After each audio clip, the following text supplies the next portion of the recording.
السلام عليكم ورحمة الله. ازيكم؟ يا رب تكونوا بخير. فيديو جديد النهاردة مع بعض. نبدأ الفيديو بالصلاة على النبي. اللهم صل وسلم وبارك على سيدنا محمد صلاة تنحل بها العقد وتنفك بها الكرب وتقضى بها الحوائج. اللهم آمين يا رب العالمين.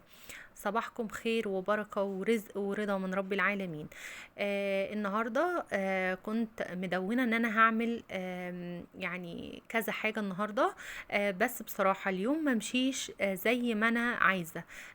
جالي مشوار كده في نص اليوم، فبصراحة خد معظم اليوم، فعادي مش مشكلة خالص. مش لازم كل حاجة تمشي زي ما احنا عايزين بالظبط، فمفيش مشكلة. واليوم يعني كملته عادي بعد ما رحت مشواري ورجعت. طبعا اول حاجة عملتها ان انا طبعا صحيت واتوضيت وصليت وظبطت كده السراير دي. اول حاجة لازم كده في اول اليوم. وبعد كده قلت هقعد افطر قبل ما انزل.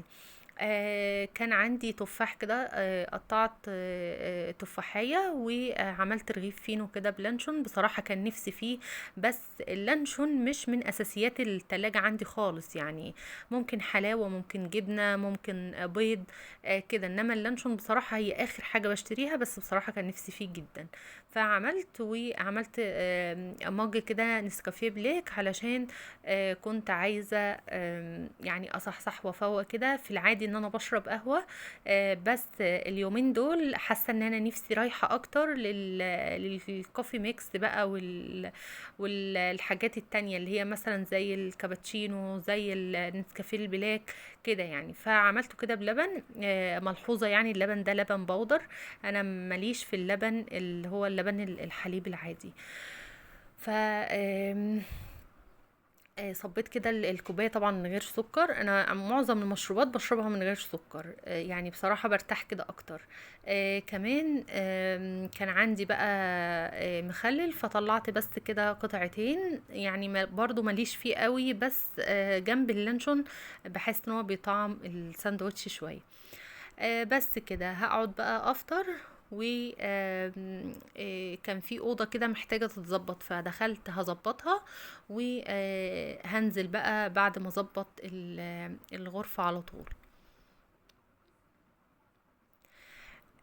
كنت اول ما صحيت الصبح يعني بدري، شلت الكفر اللي هو بتاع المرتبة، وغسلته. الجو طبعا حر جدا، فهو لما بيتغسل اصلا بينشف بكل سهولة. فنشرته، ما خدش بصراحة ممكن ساعة ونشف معايا على طول، لان كنت منشفاه كويس. فالجو طبعا حر، يعني بيختلف جدا عن الشتاء. طبعا انتوا عارفين في الشتاء ممكن الغسيل يقعد على الحبل ممكن مثلا يومين، انما الصيف يعني ساعة اتنين وبيكون اصلا بصوا قرمش. فالله المستعان، ربنا يا رب يرحمنا برحمته الواسعة. جبت المكنسة ومشيتها بقى على المرتبة. آه، ماليش انا بصراحة في جو التنفيض قوي برضو، يعني انا بفضل المكنسة. يعني أنا بشفط التراب كويس والحاجة بتنضف وزي الفل، وفي نفس الوقت ايه اللي هي الايه التراب البسيط قوي اللي هو بيطلع ده، يعني بصراحة بيدخل عندي على الجيوب الأنفية بيدمرها. فالمكنسة بالنسبة لي افضل واحسن بكتير. بعد ما كنست بقى كده وشفطت المرتبة، جبت برضو الطبق وحطيت فيه نقطة صغيرة جدا من كلوركس الألوان، اللي هو الكلوريل اللي أنا كنت جايباه معاكم في مشتريات الشهر. وبدأت إن أنا أنظف الحيطة اللي هي جنب السرير على طول. زي ما قلت لكم، الحيطة اللي هي جنب السرير بتحتاج ان انتي مثلا كل 15 يوم لازم تعمليها بنفس الطريقة دي، سواء بقى سبونشة سواء فوطة سواء، المهم ان انتي تنظفيها بأي شكل وبأي طريقة. وبرضو بحاجة ما تكونش بترغي قوي، يعني اللي هو حاجة تكون رغوتها كده في المعقول. جبت بقى الكفر، بفرشه بقى هو دلوقتي. كان طبعا ريحته بقى جميله ونضيفه زي الفل، كنت غسلاه باريال جل. عايزه اقول لكم ان ريحته في المفارش بالذات بتكون ثابته وجميله جدا يا بنات، على فكره. افضل بكتير من المسحوق البودر. فرشته كده بقى وظبطته، وهنا جبت الملايه نظيفه وفرشتها.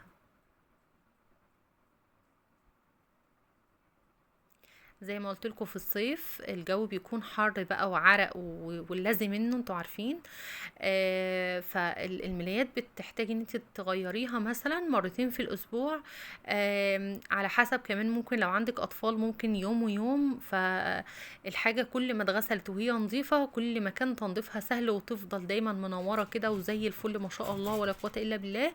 انما الحاجة لما بتكون بقى تسيبيها تبقع بقى وتتبهدل، والمخدة بقى اللي هو مكان العرق بقى بتكون مبصمة كده، وبصراحة بيبقى شكلها صعب قوي، فتنظيفها بيبقى صعب قوي. فاحنا في غنى عن ده كله، ان احنا في الصيف بيكون روتين تنظيف فرش السراير اكتر بكتير من الشتاء. الشتاء ممكن كل اسبوع ولا حاجة، انما الصيف عكس كده بكتير. بس فعندي برضو السرير ده عليه مخدة كده جنب الحيطة، بصراحة هي بتحافظ لي على الحيطة برضو بقدر الامكان، فحطيتها كده بالشكل ده. وكنت بقى نزلت مشواري الحمد لله رب العالمين، بس كان الجو نار. عايزه اقول لكم ان انا بصوا كنت راجعه اللي هو لا انا يعني عايزه اعمل لكم بصوا اكله كده في دقيقه، مش عايزه ادخل المطبخ، يعني مرهقه بقى والجو حر وبصدع جدا من الحر على يا بنات، يعني والله ربنا يعيننا ويقوينا. الجو صعب.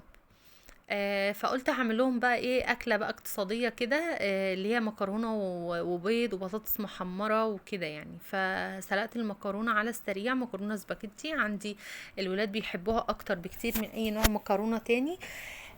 فدايما بكون مكتره منها يعني اكتر من اي نوع مكرونه.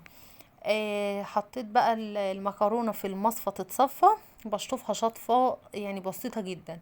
وبعدين جبت بقى هنا كيس صلصة من الفريزر، دي الصلصة البيور اللي هي معلهاش اي اضافات خالص.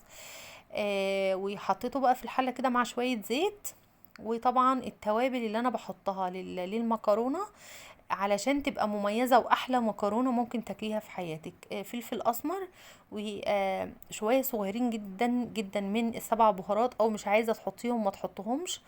ومكعب مرق الدجاج وشوية من البابريكا، لو الطماطم بتاعتك مش حمرا حطي شوية بابريكا او معلقة صلصة. بس بصراحة انا عندي الطماطم كانت اللهم بارك حمرا وجميلة جدا، ولونها بصراحة في منتهى الجمال. فما حطيتش يعني ما حطيتش غير زي ما بقول لكم كده مكعب مرق الدجاج بيطعم الصلصه جدا، وشويه من الفلفل الاسمر وشويه من السبع بهارات بسيطه قوي، والملح طبعا. بس كنت حمرت البطاطس بقى وسلقت البيض. وهنا بقى كنت بغرف الغدا علشان الولاد كانوا بصراحة جعانين لانهم يعني كانوا فطروا بدري النهاردة. بس انا في الوقت ده ما كانش ليا نفس، فقلت لهم بقى لا اقعدوا انتوا اتغدوا وانا هبقى اتغدى وقت تاني.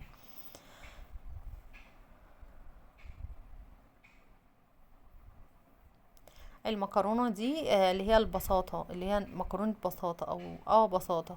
عايزه اقول لكم يا بناتي انها حلوه قوي زي ما انتم شايفين، فرفره ولا بتعجن ولا اي حاجه. اهم حاجه ان انت تاخدي بالك كويس قوي وانت بتسلقيها. هنا كنت غرفت بقى الغدا زي ما شفتوا. البطاطس كنت حمرتها وحطيت كاتشب بقى والبيض والمخلل. وكنت بقى حطيت له نورين في البوكس بتاع الحضانه ده. عايزه اقول لكم ان هي الفتره دي من اول ما راحت الحضانه، هي لسه بقالها مثلا كام يوم. هي عايزه تفطر وتتغدى وتتعشى في اللانش بوكس ده. فالمهم بس ان هي تاكل يعني ف يعني ايه، قلت يعني مش مشكله ان انا احط لها فيه تتغدى فيه وكده، بس المهم ان هي تاكل. لان هي لما بقى اقول لها لا مثلا طبق ولا حاجه فبتقعد بقى تعيط وكده، فانا في غنى عن ده كله حطيت برضو مخلل كده في الطبق، مش كتير على فكرة، هم كام قطعة كده. الجو حر وانا مش بفضل اصلا المخللات والحاجات دي، طبعا الاملاح والولاد وكده، يعني ربنا يا رب يسترها علينا يا رب ويبارك لنا فيهم. كنت بقى برضو اتغديت بعدها بقى بشوية، وكنت شربت شاي اهم حاجة، لان كنت زي ما بقول لكم فرهضة ومصدعة يعني. ف هنا كنا برضو بالليل، كنت عايزة اعمل عشاء. هنا كانت الساعة مثلا عايزة اقول لكم كانت الساعة 11 بالليل. حطيت رز كده في الطواجن دي، وحطيت عليه السكر، وهحط في كل طاجن برضو كيس فانيليا كنت هعمل رز معمر.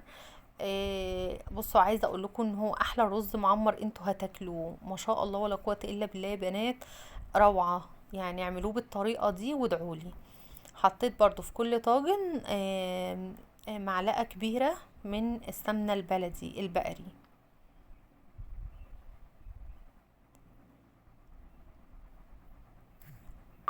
انا اصلا بعد ما خلصت يعني الرز واستوى وكده واتعشينا على طول، نسيت خالص اصور الجزء بتاع الرز المعمر اول ما خرج من الفرن. بس حطيت لكم صورة من عندي، يعني كان هو بالشكل ده. اللهم بارك، ما شاء الله ولا قوة الا بالله، كان شكله كده تحفة يفتح النفس بجد. فان شاء الله باذن الله تجربوه بالطريقه دي.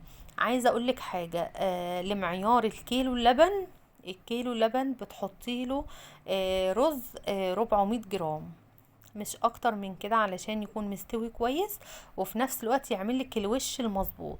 لو كترتي الرز عن كده فالوش مش هيطلع حلو خالص، وهيبقى ناشف، هيبقى بقى اللي هو يعني لا، مش حلو بصراحة. احنا بنحبه بالوش اللي هو بقى المفقفق الجميل ده. طبعا لازم بلف الرز والسكر والسمنة مع بعض كده علشان حبات الرز نفسها تتغلف بالسمنة. عايزة اقول لكم ان هي بتبقى بقى بتلمع كده وجميلة، ما شاء الله ولا قوة الا بالله.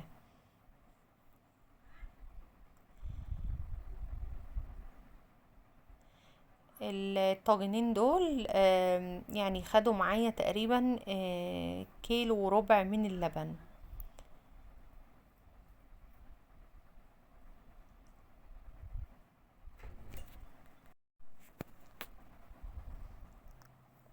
وطبعا رز معمر يعني سمنة بلدي.